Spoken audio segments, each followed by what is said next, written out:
ఏపీకి కేంద్ర బడ్జెట్లో 15,000 కోట్లు కేటాయించడంపై కేంద్ర మంత్రి రామ్మోహన్ నాయుడు హర్షం వ్యక్తం చేశారు. ప్రధాని మోదీ ప్రభుత్వానికి కృతజ్ఞతలు తెలిపారు. గతంలో ఏపీని జగన్ నాశనం చేశారని మండిపడ్డారు. కానీ ప్రధాని మోదీ ఏపీ ఆర్థిక పరిస్థితిని అర్థం చేసుకుని అండగా నిల్చున్నారని తెలిపారు. పోలవరం ప్రాజెక్టు పైన కూడా బడ్జెట్లో ప్రస్తావించారని తెలిపారు. దాన్ని ఆన్ టైంలో పూర్తి చేస్తామని చెప్పారని రామ్మోహన్ నాయుడు అన్నారు. కేంద్ర బడ్జెట్లో ఆంధ్రప్రదేశ్కు పెద్దపీట వేశారు. ఇదే అంశంపై మనతో మాట్లాడేందుకు కేంద్ర మంత్రి రామ్మోహన్ నాయుడు గారు ఉన్నారు. సార్, ఎలా చూస్తారు ఈరోజు బడ్జెట్ని, ముఖ్యంగా ఆంధ్రప్రదేశ్ యాంగిల్లో? మీరు ఆంధ్రప్రదేశ్ చాలా ఆనందపడాల్సినటువంటి సమయం ఇది. ఆంధ్రప్రదేశ్కి సంబంధించి బడ్జెట్లో పలు విషయాల్లో కేటాయింపులు జరగడం, అలాగే ఒక విశ్వాసం, నమ్మకం మన రాష్ట్రం పట్ల కల్పించడం అనేది చాలా చాలా చాలా ఆనందంగా భావిస్తున్నాం. ముఖ్యంగా పోలవరం ప్రాజెక్టుకి టైం బౌండ్ మేనర్లో కంప్లీట్ చేస్తామన్న హామీ ఇచ్చారు. ఆ ప్రాజెక్టు మనకి శ్రీకాకుళం నుంచి కుప్పం వరకు అందరికీ కూడా ఉపయోగపడే, రైతులందరికీ కూడా ఒక బలాన్ని ఇచ్చేటటువంటి ప్రాజెక్టు, జీవనాడి మన రాష్ట్రానికి. అటువంటి ప్రాజెక్టుని టైం బౌండ్ మేనర్లో కంప్లీట్ చేస్తామని హామీ ఇచ్చారు. అమరావతి ఏదైతే సర్వనాశనం చేశారో జగన్మోహన్ రెడ్డి, దానికి ఈరోజు 15,000 కోట్ల రూపాయలు ఇచ్చి పునర్నిర్మించుకునే అవకాశం, ఊపిరి పీల్చుకునే అవకాశం, అక్కడ రైతులు ఎవరైతే భూములు త్యాగం చేశారో వాళ్ళ ఇంటిలో మళ్ళీ దీపం వెలిగే అవకాశం ఈరోజు కేంద్ర ప్రభుత్వం నరేంద్ర మోదీ గారు కల్పించారు. దానితో పాటు మనం గుర్తుపెట్టుకోవాల్సినటువంటి మాట, ఇంకా అదనంగా ఏదైనా కేటాయింపులు కావాలన్నా సరే మేము దానికి సహకరిస్తామన్న మాట కూడా చెప్పడం జరిగింది. దీనితో పాటు ఉత్తరాంధ్ర జిల్లాలు, రాయలసీమ జిల్లా, ప్రకాశం జిల్లా, వీటన్నిటినీ కూడా దాన్ని వెనుకబాటుతనాన్ని గుర్తించి ఆ ప్రాంతానికి కూడా స్పెషల్ అసిస్టెన్స్ ఇస్తామని చెప్పి ఆ మాట కూడా అనడం జరిగింది.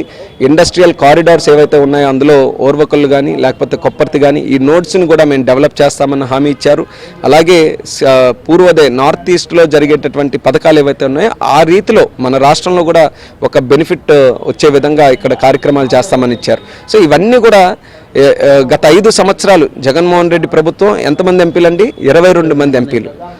ముఖ్యమంత్రి అక్కడ, రాజ్యసభలో ఎంతమంది ఎంపీలు? ఎప్పుడైనా ఒక్క కేటాయింపు చేయించుకున్నారా?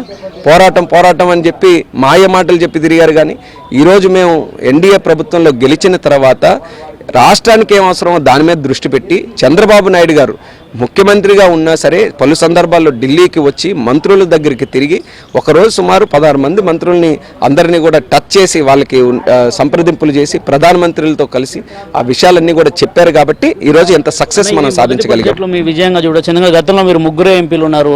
ఆంధ్రప్రదేశ్కి వచ్చిన సందర్భంలో ప్రతిసారి కూడా ప్రత్యేక హోదా కావచ్చు, లేకపోతే రాష్ట్రానికి సంబంధించిన అసిస్టెంట్ కావచ్చు, అన్ని విషయాలు అడిగారు కదా. ఈరోజు మీరు ఫుల్ ప్లెడ్జ్డ్గా ఉన్నారు, మీరే కేంద్ర కేబినెట్లో మంత్రిగా కూడా ఉన్నారు, రాష్ట్రానికి ప్రత్యేకంగా బడ్జెట్ కూడా కేటాయించారు. దీన్ని ఎట్లా చూడాలి? ఇది విజయంగా, టీడీపీ విజయంగా ఎట్లా చూడాలి? ఖచ్చితంగా ఇది ఎన్డీఏ తాలూకా విజయం. ఎన్డీఏ కలిసికట్టుగా ఏదైతే ఆంధ్రప్రదేశ్ రాష్ట్ర ప్రజలకి ఒక నమ్మకం కల్పించిందో, మీరు ఇక్కడ రాష్ట్రంలో కేంద్రంలో డబుల్ ఇంజిన్ సర్కార్ ఏర్పాటు చేయండి, మేము ఆంధ్రప్రదేశ్ రాష్ట్రానికి ఏ అవసరమైనా మేము ఉంటాము, చూసుకుంటామని చెప్పి నరేంద్ర మోదీ గారు, పవన్ కళ్యాణ్ గారు, అలాగే చంద్రబాబు నాయుడు గారు, ఈ 3 నాయకులు ఒక భరోసా కల్పించారు. ఆ భరోసాని ప్రజలు నిలబెట్టుకున్నారు భారీ మెజారిటీతో. మీకు అలాంటి రిజల్ట్ బహుశా ఏ రాష్ట్రంలో కూడా కనబడదేమో. అలాంటి రిజల్ట్ ఇచ్చిన తర్వాత తిరిగి మళ్ళీ ఆ ప్రజలకు ఆ నమ్మకం కల్పించే విధంగా వితిన్ 60 days ప్రవేశపెట్టినటువంటి బడ్జెట్లో ఇన్ని అంశాల మీద సమాధానం రావడం అనేది చాలా గొప్పగా భావించాల్సినటువంటి విషయం. ఇది ఖచ్చితంగా అందరి తాలూకా విజయం అని నేను భావిస్తున్నాను. ఒక ప్రశ్న, మీరు తృప్తిగానే ఉన్నారు? ఎందుకంటే 15,000 కోట్లు కేటాయించారు. 15,000 కోట్లతోనే మీరు ఇచ్చిన అమరావతి యొక్క నిర్మాణం పూర్తి కూడా కాదు. మొదటి బడ్జెట్లో 15,000 కోట్లు చూడాలా, నెక్స్ట్ బడ్జెట్లో కూడా రాష్ట్రానికి ఇంకా ఉంటుంది. ఖచ్చితంగా 15,000తో ఈరోజు ప్లాన్ చేసుకొని స్టార్ట్ చేస్తాం.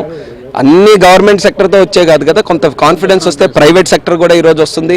అన్ని రంగాల్లో కూడా అభివృద్ధి చెందాలి. కాబట్టి ఈ 15,000 అనేది అది సుమారు 1,00,000 కోట్లన్న వర్త్ అనే భావించాలి. ఈ టైంలో ఇంత అమౌంట్ మనకు రాగలుగుతుందంటే భవిష్యత్తులో, అందుకనే ఆ మాట కూడా అన్నారు కేంద్ర మంత్రి గారు, ఇంకా అవసరమైనటువంటి మేరకు మేము నిధులు కూడా కేటాయిస్తామని. సో భవిష్యత్తులో కూడా ఖచ్చితంగా సహకారం అన్నీ కూడా ఉంటుంది. వీడియో జర్నలిస్ట్ రామ్తో సతీష్, ఏబినంద్రోతి.